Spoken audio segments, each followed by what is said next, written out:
하나님 말씀은 요한계시록 16장입니다.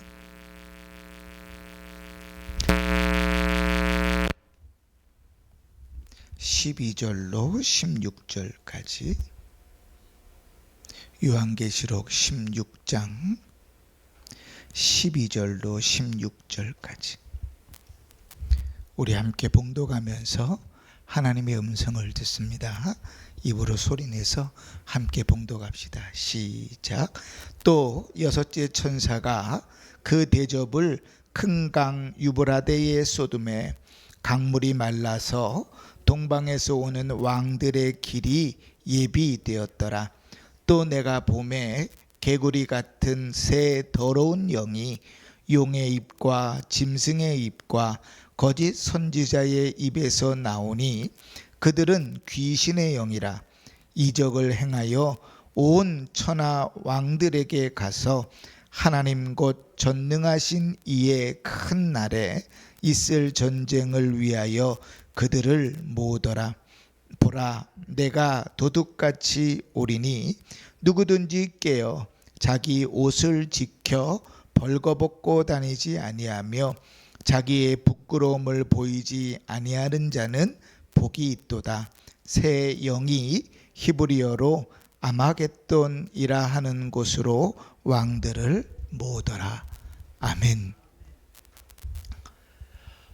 우리가 지난 시간에 하나님의 진노가 담긴 대접 5개가 쏟아지는 내용들을 함께 살펴봤죠. 땅과 바다에 쏟아지고 또 강과 물의 근원에 쏟아지고 해에 그리고 짐승의 보좌에 그 대접들을 쏟아서 하나님의 진노가 임하는 모습을 봤습니다. 이제 오늘 6번째 그 대접을 쏟는 장면들을 우리가 살펴볼 것인데, 아마도 요한계시록에서 7개의 교회에 보내는 편지 다음으로 가장 유명한 부분이 아닌가 싶어요. 교회 다니지 않는 사람들까지도 다 아는 내용이니까 이 부분은 제일 유명한 내용 중에 하나가 아닌가 싶습니다. 일명 아마겟돈이라는 전쟁에 대한 내용이죠. 마지막 전쟁입니다. 브루스 윌리스가 주연했던 아마겟돈이라는 영화도 있지요. 요한계시록과는 전혀 관계없는 내용이지만 그 영화의 내용은 지구의 종말을 이야기하는 내용입니다. 그러니까 이 아마겟돈 전쟁은 믿는 사람이든 믿지 않는 사람이든 기본적으로 종말에 있을 마지막 전쟁을 의미한다는 것을 알게 돼요. 오늘 우리가 이 말씀을 살피면서 우리가 어떠한 모습으로 말세지말이라 이야기하는 마지막 전쟁의 때를 살아야 하는가 하는 모습들을 살펴보면서 은혜를 누리기를 원합니다. 우리가 7인의 심판, 7나팔의 심판, 그리고 7대접의 심판, 이렇게 3세트의 심판이 이어져 나오는데, 그 세트의 심판들이 대부분 비슷하게 연결되어져 간다 그랬습니다. 나중에도 살펴보겠지만 이 영적인 전쟁과 관계에서도 앞에서도 여러 전쟁들이 언급되어졌었어요. 그러나 우리가 이제 7장 서두를 살피면서 함께 보았던 것처럼 이 7대접의 심판은 마지막 심판이라 그러죠. 6번째 그리고 7번째 대접이 부어지면 이제 하나님의 심판과 또 사단의 권세가 잡히는 것까지 내용이 17장에 이어서 계속 나오게 되는 겁니다. 그러고 나면 주님이 다시 재림하시는 모습들을 보게 되는 것이에요. 그러니까 우리가 말세지말이라 하는 그 마지막 때에 있을 마지막 영적인 전쟁이 아마겟돈 전쟁이라 이렇게 표현되는 것입니다. 그러나 우리가 이 마지막 전쟁을 생각할 때 오해하는 것은 이 마지막 전쟁이 사탄의 마지막 발악 정도로만 생각한다는 거예요. 그러니까 사단 마귀가 도망가고 가다가 어쩔 수 없으니까 마지막 총공격을 해서 발악을 하는 것이 마지막 전쟁이라고만 생각해요. 물론 이 마지막 이제 주님이 다시 오실 때 재림하실 때 임박한 이 전쟁은 앞에서 있었던 전쟁보다 훨씬 더 극심하고 더 심각한 전쟁이긴 하겠으나, 그러나 주님이 모르는 전쟁, 하나님께서 예상하지 못했던 전쟁, 하나님의 권한 밖에 있는 전쟁이 아니라는 사실을 알아야 됩니다. 그러니까 주님 다시 오실 때를 하나님 아버지께서 아신다면 그 마지막 전쟁을 그때에 일어날 마지막 전쟁도 누구 손 안에 있어요? 그렇죠. 하나님 손 안에 있는 거예요. 그 내용이 우리가 읽은 본문의 12절에 나오게 됩니다. 12절을 읽어볼까요? 시작. 또 여섯째 천사가 그 대접을 큰 강 유브라데에 쏟음에 강물이 말라서 동방에서 오는 왕들의 길이 예비되었다. 이제 여섯째 천사가 큰 대접을 어디다가 부었어요? 유브라테스 강에 부었다, 이렇게 표현을 하고 있죠. 그랬더니 어떤 일이 벌어졌냐면 그 큰 강 유프라테스 강이 말랐다, 이렇게 표현해요. 그리고 거기서 이제 마르고 나니까 그 길이 되어져서 동방에서 오는 왕들의 길이 예비되었다, 이렇게 표현합니다. 우리가 이렇게 생각해 보면 좀 쉬워요. 하나님께서 이스라엘 백성들을 애굽에서 데리고 나오실 때, 하나님께서 이스라엘 백성을 광야에서 가나안 땅으로 데리고 들어가실 때 이스라엘 백성들은 큰 강을 건넜습니다. 자, 이스라엘 백성이 애굽에서 이제 출애굽할 때는 어떤 강을 건넜죠? 어떤 강을 건넜죠? 홍해를 건넜죠. 그렇죠? 홍해를 건넜죠. 그때는 어떻게 됐냐면 하나님께서 홍해를 가르셨습니다. 그렇죠? 그래서 쭉 흐르는 홍해 가운데로 길이 났어요.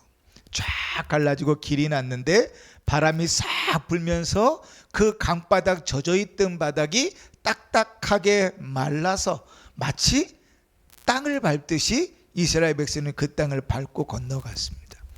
자, 이제 광야 40년을 마치고 가나안 땅으로 들어갈 때는 이제 어떤 강을 건넜죠? 그렇죠. 우리 맨날 요단강을 건넜죠. 그렇죠? 요단강을 건널 때는 요단강이 둘로 갈라지지 않았어요. 성경의 표현을 보면 요단강이 어떻게 됐어요? 위에서부터 내려오던 물이 멈추었었다 그래요. 멈추었었어요. 더 이상 밑으로 내려오지 못하는 거예요. 벽을 쫙 이루고 섰겠죠.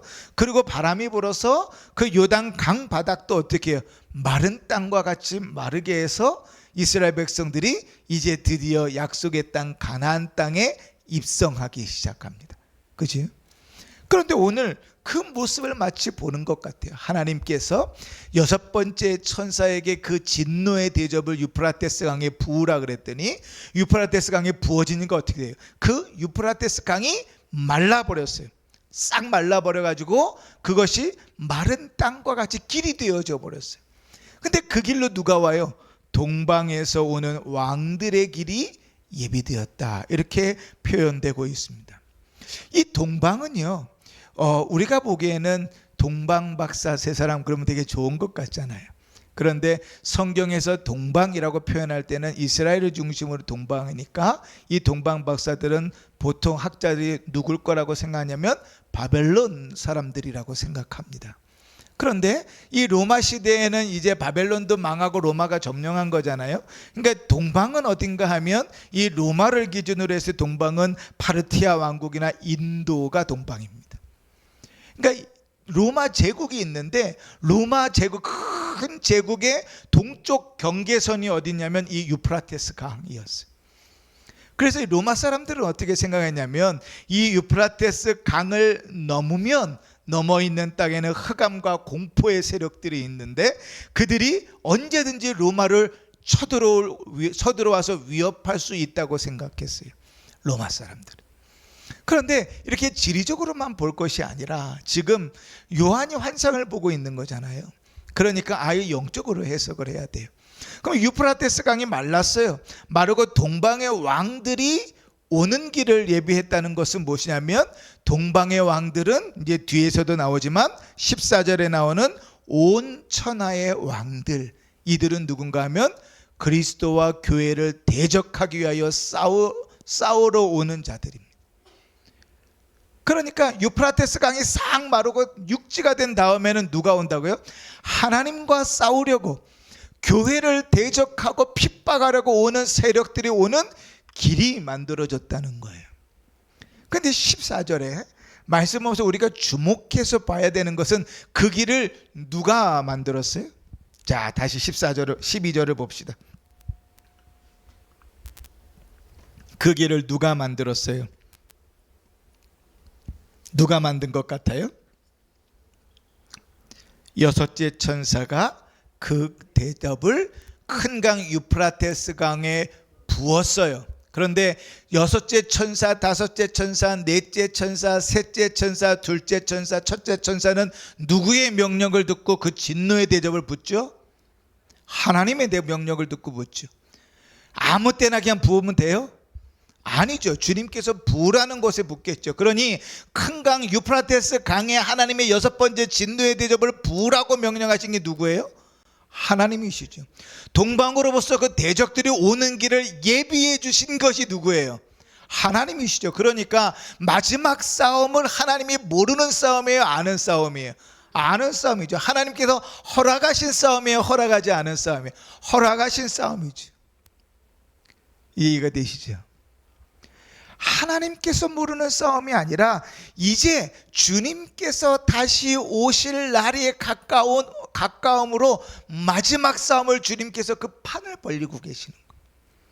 그러니까 하나님의 입장에서 하나님께서 허락하시는 전쟁이 이 마지막 아마겟돈 전쟁이다. 근데 이건 하나님의 입장이고 사탄은 어떻게 그 전쟁을 준비하고 있는가? 13절을 봅시다. 같이 읽습니다. 시작. 개구리 같은 새 더러운 영이 용의 입과 짐승의 입과 거짓 선지자의 입에서 나오니, 새 더러운 영이 나온다 그랬어요. 이 새 더러운 영을 다른 말로 표현하면 14절에 귀신의 영이라 이렇게 표현해요. 그리고 이제 16절로 가면 그걸 줄여갖고 뭐라고도 얘기해요? 새 영이라 이렇게 표현해요.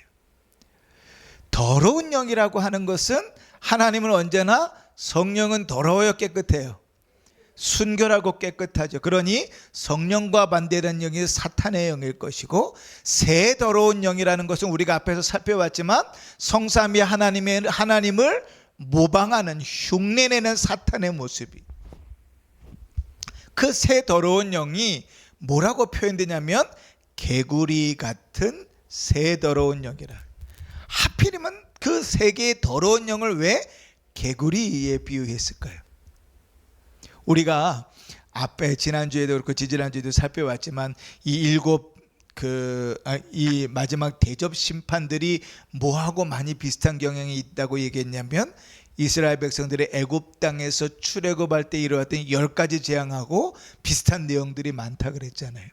자, 10가지 재앙들 중에 하나님께서 개구리 재앙을 내리신 적이 있습니다. 그죠? 애굽 백성들을 향해서 하나님께서 개구리의 재앙을 내리셨던 이유는 그 애굽 이집트 왕국의 사람들이 개구리를 신으로 모셨기 때문에 그래요. 그래서 개구리의 재앙을 통하여 하나님께서 너희들의 신이 너희를 구원하지 않는다는 사실을 명확하게 보여준 거예요. 그런데 그거 외에 성경적으로는 개구리는 무엇을 의미하냐면 대단히 소란스럽고 무질서함을 의미해요. 여러분, 개구리 우는 거 한번 들어보셨어요? 이제 우리도 이제 저희도 집에서 이렇게 나와가지고 지축 쪽으로 이렇게 걸어가다 보면 창릉천이 쫙 흐르는데, 창릉천가로 쭉 걸어가면요, 저녁에 개구리들이 얼마나 울어대는지 몰라요. 옆에 지나가는 게 무서울 정도로 아주 막 울어대요. 무질서하고 대단히 소란스럽거든요. 그 더러운 영이 그렇다는 거예요. 성령은 질서의 영입니다. 그죠? 하나님은 늘 질서대로 가요. 하나님은 교회를 운영하실 때도 질서대로 갑니다. 하나님이 행하시는 일을 질서를 어울려서 행하시는 적이 없어요. 그런데 사단은 무질서의 영이에요. 그래서 개구리 같은 새 더러운 영이라고 표현합니다. 이 새 더러운 개구리 같은 새 더러운 영 혹은 이 귀신의 영이 하는 일이 뭔가 자기들의 악한 목적을 위해서 사방에서 자기들의 편들을 모아서 하나로 묶는 작업을 하는 거예요. 그래서 13절에 보니까 14절에 보니까 그들은 귀신의 영이라 이적을 행하여 온 천하 왕들에게 가서 하나님 곧 전능하신 이의 큰 날에 있을 전쟁을 위하여 그들을 모으더라. 그러니까 하나님의 큰 날, 마지막 심판의 날에 하나님과 싸우려고 자기들의 세력을 모으는 게 이 사단이, 이 귀신의 영이 하는 일이에요. 그런데 이 귀신의 영이 그러한 일들을 할 때 어떤 방법을 쓴다고 14절에 기록하고 있어요? 이적을 행한다. 여러분, 말세에 믿음을 보겠느냐 주님 말씀하잖아요.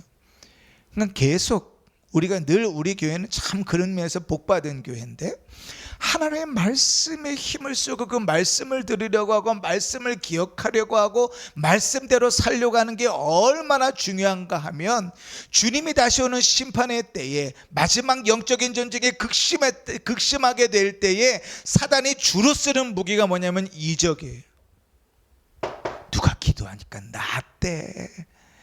야, 누가 뭐라고 얘기했는데 그게 그들이 이루어졌대. 꿈을 꿨는데 그대로 됐대. 그런 이적들이 하나님의 말씀을 대적하도록 그들을 속여 넘어간다. 근데 그런 일이 하루 이틀 일이든가요. 우리가 신명기를 쭉 읽어오지만 신명기를 읽으면서도 하나님의 말씀에 반하여 어떤 일이 있어요? 기적과 이사를 행하는 일들이 있다고. 아무리 기적과 이적을 선지자들이 행할지라도 제사장들이 행할지라도 그것이 말씀에 어긋나면 그것은 돌로 쳐 죽여야 하는 자예요. 근데 우리는 왜 거기서 그걸 쉽게 그러지 못해요? 우리가 교만해서 그래요. 내가 봤다니까, 내가 들었다니까, 내가 경험했다니까. 내가 뭔가를 경험한 것이 뭐보다 우선이에요? 하나님의 말씀보다 우선이에요. 신앙은 그렇게 되지 않아요. 믿음은 내 경험보다 훨씬 더 고귀하고 내 경험보다 훨씬 더 위에 있어요. 그런데 우리는 계속 어디에 꼬꾸라져요. 내가 경험하고 내가 보고 내가 듣고 내가 느낀 것이 하나님의 말씀보다 더 우선이에요. 그럼 목사가 아무리 성경에 그렇지 않다고 얘기해봐야 내가 어제 꿈 꿨는데 이러면 그 목사의 모든 말들은 다 헛것이에요. 지옥으로 가는 길이 지옥으로 가는 길. 사단이 늘 쓰는 것, 우리가 요한계시록 계속 살피면서 사단이 자기의 세력을 모으기 위해서 늘 사용하는 게 뭐예요? 기적과 이적이에요. 하나님의 말씀을 반하여 기적과 이적을 통하여 자기 사람들을 모아서 뭐예요? 하나님을 대적해요. 주의 말씀을 대적해요. 그러잖아요. 아, 내가 봤다니까, 내가 능력이 있다니까, 내가 꿈꿨다니까. 그러면서 말씀이 그게 아니라고 아무리 가르쳐도 그것을 무시하면 이미 뭐하고 있는 거예요? 하나님 대적하고 있는 거예요. 교회 안에서 하나님을 대적하는 거예요. 이단도 그런 이단은 없지요. 그치? 수많은 이단들이 다 그렇게 시작했어요. 우리가 아는 그 유명한 손 꽂는 이단들, 왜 거기에 사람들이 목매고 이렇게 다가서는가? 그들이 초창기에는 다 기적이 일어났거든요. 이적이 일어났거든요. 죽을 병이 살고 병든 자가 낫고 박태선부터 시작해가지고 그 모든 사람들이 그랬어요. 그냥 언제나 그런 이적이 기도 충만했느냐? 아니에요. 두세 번 그랬는데 그 다음부터 사람들이 사족을 못 쓰고 따라가는 거예요. 그 기적과 이적이 하나님의 말씀과 반하는데도 분별할 수가 없어요. 자기 재산을 다 빼앗기고 몸도 빼앗기고 순결도 빼앗기고 다 빼앗겨도 거기서 벗어나질 못해요. 하나님의 말씀이 다 가려져 버렸으니까, 그 미혹의 영이 다 그 눈을 다 가려 버렸으니 보지 못하는 거예요. 그래, 우리 교회는 참 복받은 교회라고 하는 것이, 우리 교회는 다른 거 안 하잖아요. 제발 좀 성경을 읽으십시오. 제발 예배 시간에 계속 말씀 좀 들으십시오. 제발 들은 말씀 붙들고 기도하면서 사십시오. 제발 매주 하루에 암송하십시오. 제발 성경 공부하십시오. 뭐 이런 이상한 교회가 어디 있어요, 그죠? 근데 그거 외에는 없어요. 말세의 믿음을 지킬 수 있는 방법은 하나님의 말씀밖에 없으니까. 그 귀신의 영, 그 미혹의 영이, 그 더러운 영이 그 기적과 이적을 다 동원해서 뭐예요? 하나님을 대적할 자들을 불러 모아요. 하나님을 대적할 자들. 주의 말씀에 관심이 없어요. 말씀을 따라 사는 일에 관심이 없어요. 하나님의 말씀에 열매를 맺는 것에 전혀 관심이 없어요. 어디에만 눈이 띄어요? 기적이 일어나고 역사가 일어나고 능력이 나타나면 거기에만 그것이 뭐가 있는 것처럼 우르르르 쫓아가요. 근데 성경은, 우리가 요즘 신명기를 읽잖아요. 성경의 초창기 처음부터 요한계시록 마지막까지 뭘 경계해요? 너 믿지 말아라. 그 기적과 이적 믿지 말아라. 한 가지 예를 들면, 여러분, 사람이 얼마나 이 느낀다는 것, 경험했다는 것은 믿지 못할 것인가를 제가 얘기할게요. 자, 러시아에 가면 날씨가 춥잖아요. 그러니까 보드카 이런 술들이 유명합니다. 40도 50도 되는 술이에요.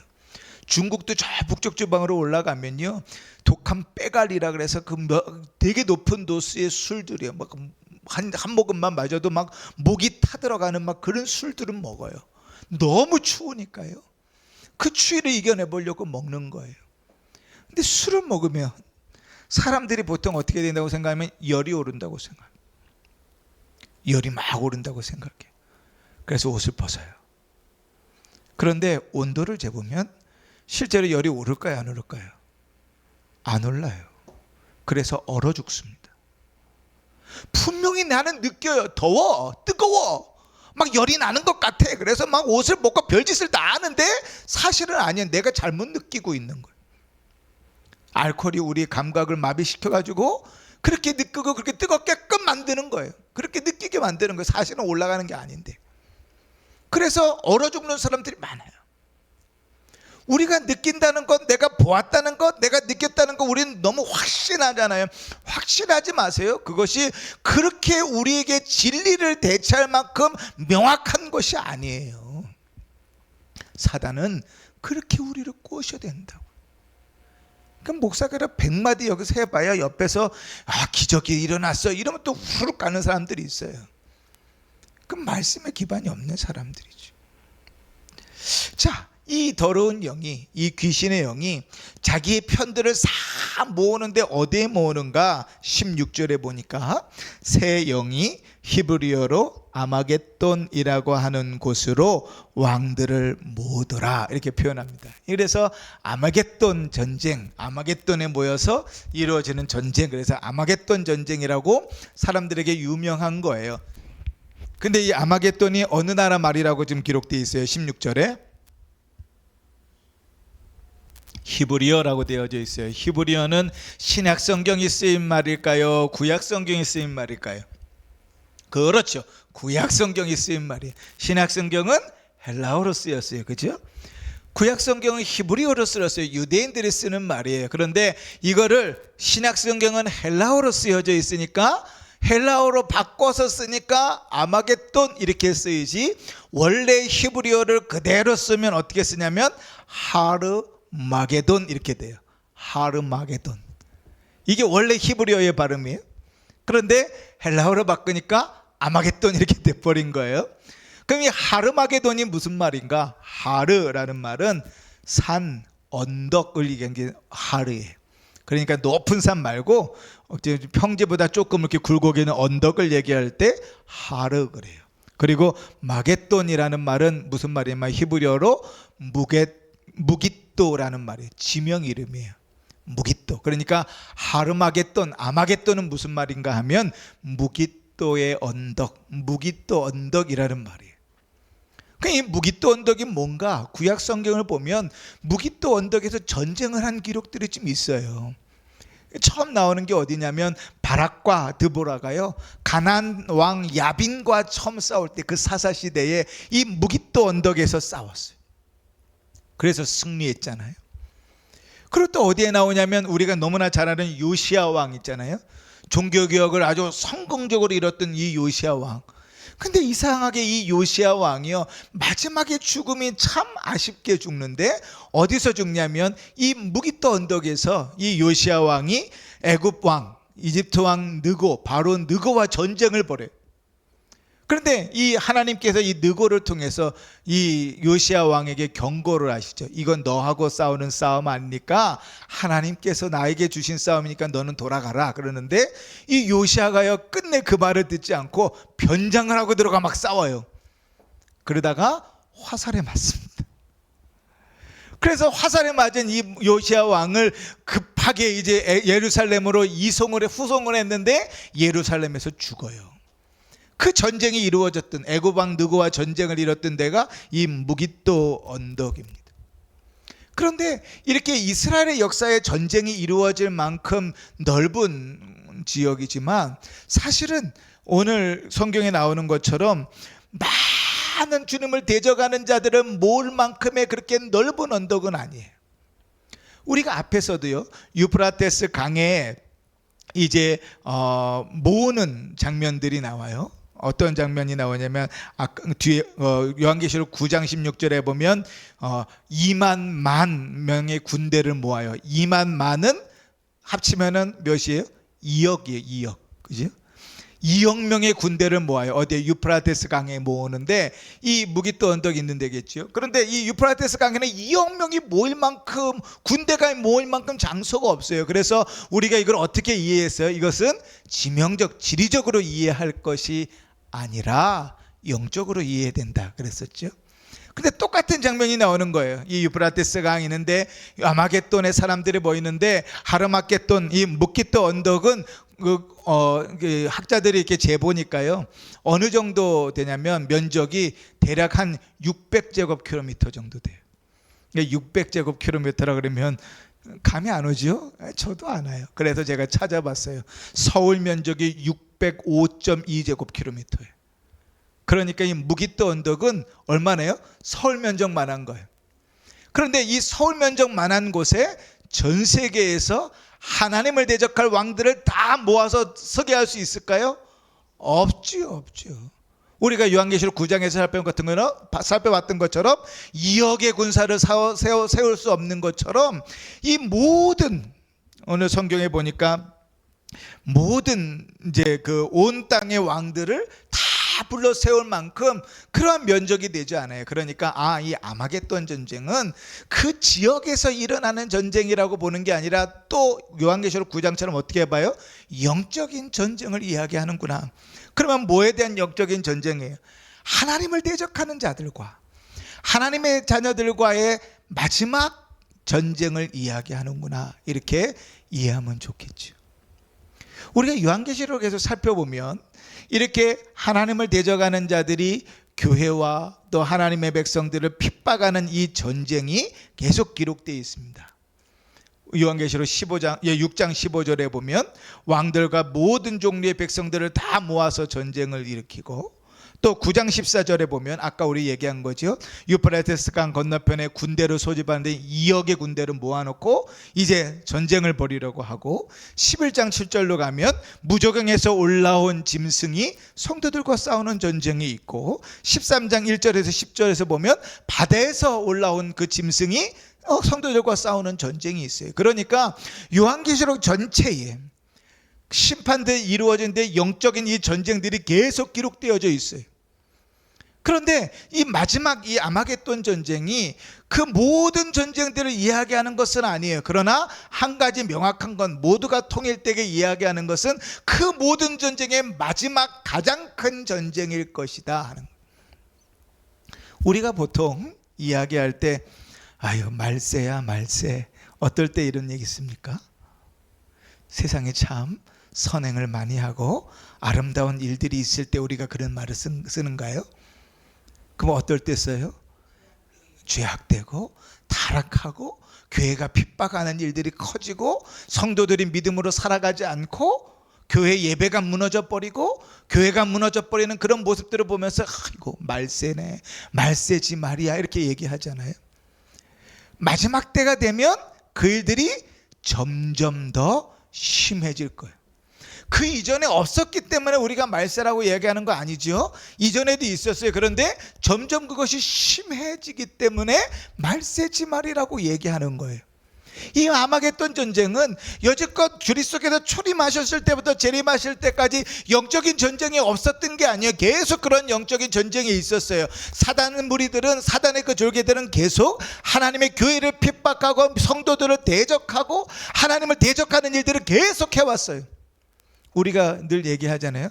예배 자리에서도 사단은 얼마든지 우리를 대적하고 시험한다 그랬죠. 신자가 가장 시험에 들기 좋은 자리가 어디예요? 예배하는 자리예요. 예배하는 자리에 사탄이 직접적으로 역사해서 말씀을 앗아가고 우리가 은혜 받지 못하도록 회방 놓아요. 우리가 착각하는 거예요. 교회 안에만 들어오면, 내가 예배만 드리면 성령께서 우리를 쫙 보호하셔가지고 아무 일도 일어나지 않을 것이다. 천만에요. 사탄은 더 일을 몰고 더 우리를 흔들어놔요. 예배 드리지 못하도록. 그냥 멀쩡했는데 예배 막 드리려고 하니까 배가 살살살살 아파가지고 화장실에서 예배 시간을 다 보내기도 하고,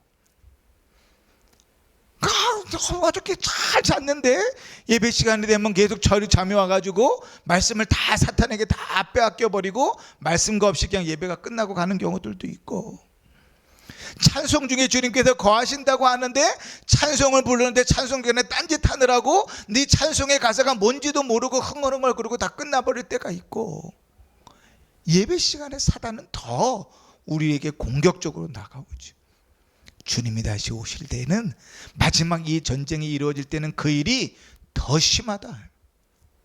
예배 자리에서 예배하고, 우리 주님이 말씀하신 대로 말세에 믿음을 가지고 서 있는 자를 찾기가 힘들 정도로 더 심하다. 과거를 의지하지 말라 그랬잖아요. 옛날에 내가 신앙생활 잘한 건 다 필요 없다고요. 옛날에 아무리 신앙생활 잘했어도 내가 오늘 신앙과 거리가 멀면 끝이에요, 끝. 여러분, 박태선이 얼마나 신실했던 장로였는지 아세요? 그 교회에서. 그가 이단이 되고 난다부터 가장 우리나라에서 유명한 이단 중에 하나가 됐잖아요. 그가 교회의 신실한 장로였다고요. 그거 가지고 난 천국 갈 수 있다 그러겠어요? 아니요. 중요한 건 누구예요? 지금이에요, 지금. 지금 내가 믿음에 제대로 서 있는가? 지금 내가 주님 앞에 더 가까이 가 있는가? 지금 내가 그 영적인 싸움 가운데 승리하며 살아가는가에 주님의 관심이 있죠. 계속해서 영적인 전쟁은 주님 다시 오실 때까지 있을 것이고, 주님 재림하실 때가 되면 마지막 최후의 전쟁은 더 극심할 거예요. 우리가 은혜 받지 못하도록, 우리가 믿음으로 살지 못하도록 사단은 우리를 더 흔들어 놓을 거예요. 그리고 그 전쟁은, 그 마지막 전쟁은 곡과 마곡의 전쟁으로 이미 에스겔에게 환상으로 보여진 바가 있어요. 그리고 요한도 에스겔이 보았던 그 환상을 요한계시록 20장에 그대로 봅니다. 그 마지막 전쟁이 끝나고 나면 누가 와요? 그리스도께서 오세요. 그 마지막 전쟁이 끝나면 그리스도께서 오신다는 건 뭐냐면, 우리가 이 땅을 살아가면서 우리의 신앙을 꺾고 나가는 영적인 전쟁은 점점 더 치열해져 갈 거라는 거예요. 우리가 은혜 받지 못하게 하고 우리가 믿음으로 서지 못하게 하는 그 사단의 괴계는 훨씬 더 치밀하고 교묘하게 우리에게 찾아올 거라고요. 우리를 흔들어 놓을 거라. 그렇게 우리를 흔들어 놓는 삶들 속에서 신자는 어떻게 살아야 되는가? 오늘 마지막 아마겟돈 전쟁을 이야기하는 주님께서 이렇게 말씀하십니다. 15절을 보세요. 같이 읽습니다. 시작.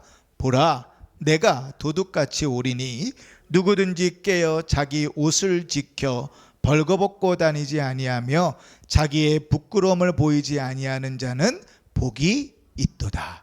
아멘. 누가 얘기하시는 거예요? 우리 주님께서 얘기하시는 거예요. 내가 누구처럼 온다고요? 도둑같이 온다. 도둑같이 온다는 말은 뭐죠? 그렇죠. 아무도 모른다. 이미 베드로 사도를 통하여 베드로서 3장에 주님 그렇게 얘기했어요. 그날이, 주의 날이 도둑같이 오리라. 주님 말씀하셨어요. 예수님께서도 그렇게 말씀하셨어요. 그날과 그때는 아무도 모른다. 도둑이 언제 들어올 줄 알면 준비하겠지. 그러나 도둑이 언제 들어올지 모르는 것처럼 주님께서도 그렇게 오실 것이다. 그런데 주님께서 오셨을 때 뭐 하고 있으라고 말씀하세요? 깨어 네 옷을 제대로 입고 있어라. 그죠? 자기 옷을 지켜 벌거벗지 아니하고 자기의 부끄러움을 보이지 아니하는 자는 복이 있도다. 무슨 말이에요? 자기 옷을 제대로 입고 있어라. 그럼 자기 옷이 뭘까요? 주님께서 이야기하는 깨어서 네 옷을 잘 입고 있으라는데 그 옷이 뭘까요? 예수 그리스도로 입는 옷이죠. 신자가 입는 옷이죠. 바울이 얘기했던 것처럼 옛사람의 옷, 구습을 쫓는 옛사람의 옷을 다 벗어버리고 새 사람을 입는 것이죠. 그러니까 다시 쉽게 표현하면 이런 거예요. 너희가 구원받은 자답게 신자다움을 유지하면서 살아라. 주님이 다시 오실 날 마지막 아마겟돈 전쟁이 일어날 그때에 너희를 대적하는 이들은 더 극심해질 것이고 너희의 믿음을 지키지 못하게 하는 일들은 훨씬 더 심해질 거고 너희가 믿음으로 서지 못하도록 사단은 더 강하게 너희를 몰아칠 것인데 그때에도 깨어서 너희가 신자다운 삶을 살아라.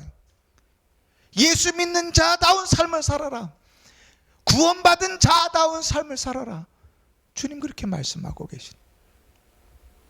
예배를 드리는데 안 믿는 자나 믿는 자나 똑같은 모습으로 예배 드리고 있으면 그건 참 부끄러운 모습이에요. 안 믿는 사람은 졸아요. 힘들지요. 교회와 관계없던 사람이 친구 때문에 엄마 때문에 교회 예배 자리에 나와서 앉아있으면 1시간이라 하지만 그 1시간이 얼마나 지루하고 긴지 몰라요. 그 설교 시간 뭐 알아듣지도 못하는 말이면 30분 20분 넘게 하니까 얼마나 재미가 없으니까 꾸벅꾸벅 졸아요. 그런데 믿는 자도 졸고 앉아있으면 안 돼요. 안 믿는 사람들은 교회로 오는 것과 안 오는 것이 그렇게 중요하지 않아요. 주의를 지키는 것과 지키지 않는 것이 그렇게 중요하지 않아요. 그런데 믿는 자도 주의를 지키는 것과 지키지 않는 것이 중요하지 않으면 안 돼요. 안 믿는 자와 믿는 자가 똑같으면 안 된다고. 신자다워야 돼요. 구원받은 자다워야 돼요. 예수 믿는 자다워야 돼요. 천국 백성다워야 돼요. 천국 가는 자다워야 돼요. 우리의 예배의 모습을 돌아봐야 돼요. 우리가 예배의 삶을 살아가는 우리 일상의 삶을 돌아보아야 돼요. 내가 신자다운가? 목사답고 권사다운 건 기대하지도 않아요. 거기까지 안 가도 돼요. 내가 신자다운가? 구원받은 자다운가? 천국 백성다운가? 이게 중요하다고요. 주님은 내가 도둑같이 올 것인데 그때에 신자다움을 지키며 살라고 말씀하고 계세요. 아마겟돈 전쟁이 그 더러운 영, 귀신의 영이 우리를 대적하기 위하여 우리를 핍박하기 위하여 수많은 동네에서 온천의 왕들을 끄집어들여서 우리를 대적하고 핍박하고 우리와 싸울 것인데 그때의 신자다움을 유지하고 살 수 있는가? 주님 그걸 요구하시는 거예요. 신자다운가? 예수 믿는 자다운가? 예배 자리에 신자다운가? 예배 자리를 떠나서 신자다운가? 하나님을 알지 못하는 자들 가운데서 신자다운가? 아무도 내가 그리스도인임을 알지 못하는 그 자리에서 내가 예수 믿는 자, 구원받은 자 같은가? 그게 중요하다고. 교회 안에서는요 얼마든지 신자다울 수 있어요. 얼마든지 목사인 척할 수 있고 얼마든지 권사인 척할 수 있어요. 교회 안에서는 아무도 나를 아는 사람들이 없을 때, 아무도 나를 모르는 것이 내가 예수 믿는 자인지 조차도 모르는 그 상황 가운데서 내가 예수 믿는 자로 서 있을 수 있는가? 이게 신자다움의 저력이라고요. 신앙의 저력이라고요. 교회 안에서야 뭐 얼마든지 신자다운 척할 수 있어요. 중요한 건 세상에서 내가 신자인지 구원받은 자인지 권사인지 목사인지 아무도 모르는 그 사회 가운데서, 그 사람들 무리 가운데서 내가 신자다울 수 있는가? 주님은 그 마지막 아마겟돈 전쟁이 일어나는 마지막 주님 재림하기 전에 극심한 영적인 전쟁 가운데서도 주님이 요구하시는 건 뭐예요? 신자다움을 유지하라는 거예요. 그리스도로 옷 입었으면 그리스도로 옷 입은 자다운 모습으로 살아라, 주님이 요구하시는 거예요. 그런 마지막 그런 모습을 이렇게 정리해요. 복이 있도다. 여러분 복 받길 원하시잖아요. 행복하게 살길 원하시잖아요. 근데 복 받길 원하고 행복하게 살기를 원하는데 하나님 말씀은 다 잊어버리고 살아요. 생각하지 않고 살아요. 주님이 뭘 기뻐하실까 고민하지 않고 살아요. 그리고 복 받기를 바라요. 행복한 삶을 살기 바라요. 그것만큼 이율배반적인 삶이 없어요. 정말 바보 같고 정말 이상한 삶이에요. 주님 분명히 얘기하시네. 말씀을 따라 사는 삶이 복 받는 삶, 순종하여 사는 삶이 행복한 삶이다. 주님 요한 계속 창세기부터 계시록까지 계속 말씀하시는데 우리는 그렇게 살려고 하지 않아요. 말씀을 기억하려고 하지 않아요. 말씀을 따라 살려고 하지 않아요. 하나님을 기억하며 살려고 하지 않아요. 그러면서 뭐 하긴 바라요? 행복하기를 바라요. 마치 뭐하고 똑같냐면요, 복권은 사지도 않으면서 1등 당첨됐기를 바라는 거고 똑같아요. 말도 안 된다고요. 말도 안 된다고. 그러나 주님 뭐라 그래요? 말세의 지말이 보더라도 아마겟돈에 주님을 대적할 모든 자들을 모아놓고 너희와 가장 극심한 영적인 싸움을 벌일 때라도 너희가 신자답게 살면, 그리스도를 옷 입은 자로 살면, 믿는 자답게 살면 그것이 복이 있다고. 그것이 행복한 것이다. 그것이 하늘의 문을 열고 부어주시는 복을 받고 살아가는 길이라고 주님 말씀하시는 거예요. 점점 더 심해지겠죠. 점점 더 어려워질 것입니다. 우리가 믿음을 지키며 살아가는 일들이 점점 더 쉽지 않을 거예요. 지금도요, 예전에 비하면 얼마나 우리의 신앙이 퇴보했는지 몰라요. 저조차도 그래요. 돌아보면 제가 신앙생활을 제일 열심히 했을 때는 고3 때였던 것 같아요. 매일같이 버스 타고 가면서 매일같이 성경을 암송했어요. 우리 교회는 그렇게 일주일에 하나만 암송합시다 그래도 이게 안 되는데, 그때는요 매일 성경을 암송을 했어요. 2달이면 69절을 암송했어요.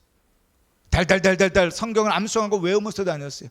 외우기만 해요. 외우고 묵상하고 사는 거죠. 매주 성경 공부를 하고 매주 교회를 다니고 매주 토요일마다 노방전도를 하고 그러고 살았어요. 그때에 비하면 참 열심히 사그라들었다. 저도 그렇게 생각해요. 근데 여러분은 어때요?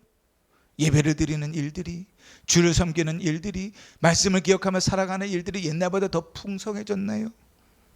어때요? 늘 제가 강조하잖아요. 주일 말씀은 꼭 기억하십시오. 잊어버리지 마십시오.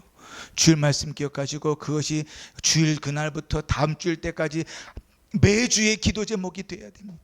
그 기도 제목 가지고 내가 그 말씀대로 살려고 발버둥 치는 것이 일주일 내내 이어져야 됩니다. 사단은 그렇게 살지 못하도록 말씀도 잊어먹게 만들고 여러 가지 일들 속에서도 우리의 의지와 우리의 결단들을 넘어지게 만들 겁니다. 그렇게 강조해도 말씀을 기억하고 3일 동안 기도하는 일도 힘들어요. 솔직히 물어보자고요. 지난 주일 말씀 붙들고 매일같이 기도하면서 애썼는가? 그 기쁨이, 그 영광이 누려지길 소망하면서 기도했는가? 애썼는가? 살아갔는가? 오늘에서야 비로소 나인성 과부의 딸이 구원받은, 죽었다 살아난 사건이지 이제서야 기억하는 건가? 그럼 참 목사로서는 긴 진이 딱 빠지고 속상한 일이에요. 그거 하나 주일 예배에 요구하는데, 그거 하나 붙들고 살려고 얘기하는데 쉽지 않죠. 여러분, 마지막 때에 사단은요 계속 그 말씀과 관계없이 살도록 할 거예요. 될 수 있으면 이적의 마음을 빼앗기며 살게 할 거예요. 하나님의 말씀을 기억하지 못하고 살게 할 거예요. 그 말씀대로 살아가지 못하도록 끊임없이 우리를 흔들어 놓을 거예요. 너무나 타당하고 너무나 당연한 일들로 우리를 말씀으로부터, 하나님으로부터 떠나가도록 만들 거예요. 그렇게 믿음을 상실하고 믿음의 저력을 상실하고 경건의 모양은 있으나 능력을 부인하는 자로 살아가도록 만들 거예요. 주님이 다시 오신 날에 그는 더 극심해질 거예요. 없어지지 않을 거예요. 그러나 주님은 한 가지 요구하세요. 내가 도둑같이 올 텐데 부끄럽지 않게 신자답게 살아라. 그리스도로 옷 입은 자답게 신자같이 살아라. 주님 그거 하나 요구하세요. 사랑하는 성도 여러분, 이제 거의 다 끝났습니다. 이제 다음 주 7번째 천사가 붙는 내용이 끝나고 나면 17장부터는 7대적이 끝나고 나서 이루어지는 결과들이 쭉 나열되어져요. 사단은 끝내 결박되고 주님은 재림하십니다. 이제 끝이 왔어요. 어쩌면 우리가 요한계시록 강해를 끝내기 전에 주님께서 재림하실 수도 있어요. 주님께서 오늘 우리에게 물으실 때, 주님, 제가 그리스도로 옷 입고 살았는데 그 옷 입은 거 부끄럽지 않으려고 애쓰며 살았습니다. 그 믿음 지키며 살라고 힘쓰며 살았습니다. 하나님, 그렇게 살 수 있도록 도와주시니 감사합니다. 주님, 그렇게 살 수 있도록 도와주십시오. 주님 다시 오실 때까지 그러한 믿음으로 살 수 있도록 인도해 주십시오. 하나님 앞에 간절히 기도하면서 그러한 믿음의 삶들을 살아내는 복된 성도가 되시기를 주의 이름으로 축원합니다. 아멘.